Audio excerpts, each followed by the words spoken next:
લેબમાં આજે આપણે બનાવીશું દેશી કાળા ચણાનું મસાલેદાર શાક। આ શાક બનાવી તમે રોટલી, પૂરી કે પરાઠા સાથે સર્વ કરી શકો છો। જો ઘરમાં કોઈ શાક ના હોય તો આ મસાલેદાર શાકને જરૂરથી ટ્રાય કરજો, તમને ખૂબ જ ભાવશે। અને હજી સુધી મારી ચેનલને સબસ્ક્રાઇબ ના કરી હોય તો ચેનલને સબસ્ક્રાઇબ કરી અને બાજુમાં આપેલી બેલ આઇકન પ્રેસ કરજો, જેથી મારા નવા રેસીપી વિડીયોની નોટિફિકેશન મળે। તો ચલો બનાવી લઈએ। ચણાનું શાક બનાવવા માટે અહીંયા મેં 1 કપ જેટલા ચણાને આખી રાત પલાળી અને લઈ લીધા છે। તમે જોઈ શકો છો ચણા પલળી અને ડબલ થઈ ગયા છે। તો હવે તેમાં રહેલું પાણી કાઢી અને તેને એક પ્રેશર કુકરમાં એડ કરી દઈએ અને તેમાં આપણે 1.5 ગ્લાસ જેટલું પાણી એડ કરીશું અને 1 ચમચી જેટલું મીઠું એડ કરી દઈશું। અને હવે આપણે પ્રેશર કુકરનું ઢાંકણ બંધ કરી અને હાઈ ફ્લેમ ઉપર 1 સીટી અને સ્લો ફ્લેમ ઉપર આપણે તેની 5 સીટી કરી અને ચણાને બાફી લઈશું। તો અહીંયા મેં ચણાને બાફી લીધા છે। આપણે પ્રેશર કુકરનું ઢાંકણ ખોલી અને ચેક કરી લઈશું। તો તમે જોઈ શકો છો એકદમ સરસ રીતે ચણા બફાઈ અને તૈયાર થઈ ગયા છે। તો હવે આપણે તેમાં રહેલું પાણી કાઢી લઈશું અને હવે અડધી વાટકી જેટલા ચણાને એક મિક્સર જારમાં એડ કરીશું અને મિક્સર જારનું ઢાંકણ બંધ કરી અને આપણે તેને અધકચરા પીસી લઈશું।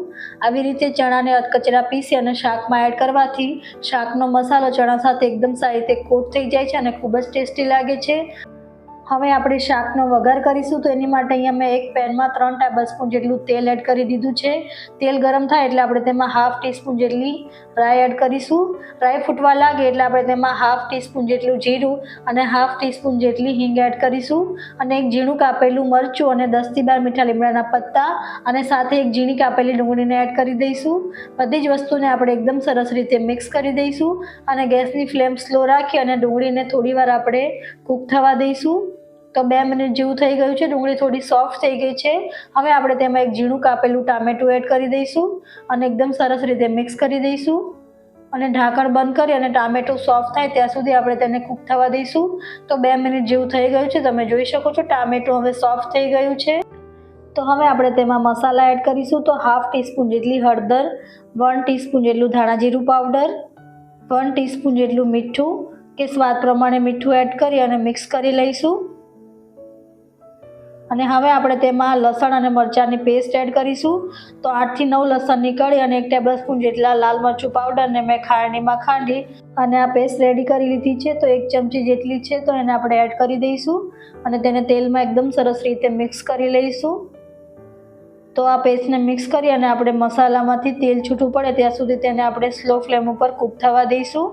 તો 2 થી 3 મિનિટ જેવું થઈ ગયું છે, મસાલામાંથી તેલ છૂટું પડી ગયું છે। તો હવે આપણે તેમાં ચણા એડ કરી દઈશું અને હવે આપણે ચણાને એકદમ સરસ રીતે મસાલા સાથે મિક્સ કરી લઈશું।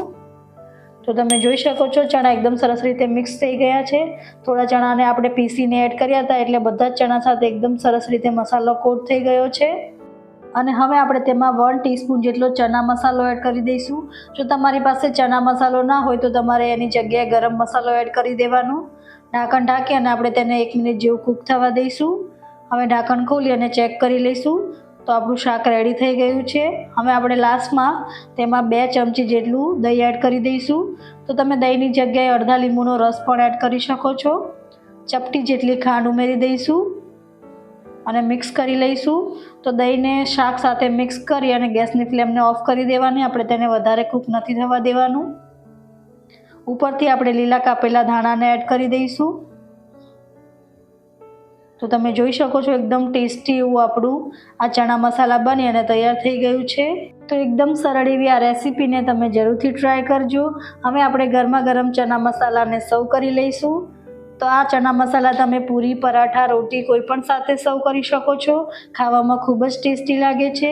તો તમને મારી આ ચણા મસાલાની રેસીપી કેવી લાગી મને કમેન્ટ કરી અને જણાવજો અને રેસીપી ગમી હોય તો રેસીપીને લાઇક કરી અને શેર કરજો અને હજી સુધી મારી ચેનલને સબસ્ક્રાઇબ ના કરી હોય તો ચેનલને સબસ્ક્રાઇબ કરી અને બાજુમાં આપેલી બેલ આઇકનને પ્રેસ કરજો, જેથી મારી નવી રેસીપી વિડીયોની નોટિફિકેશન મળે।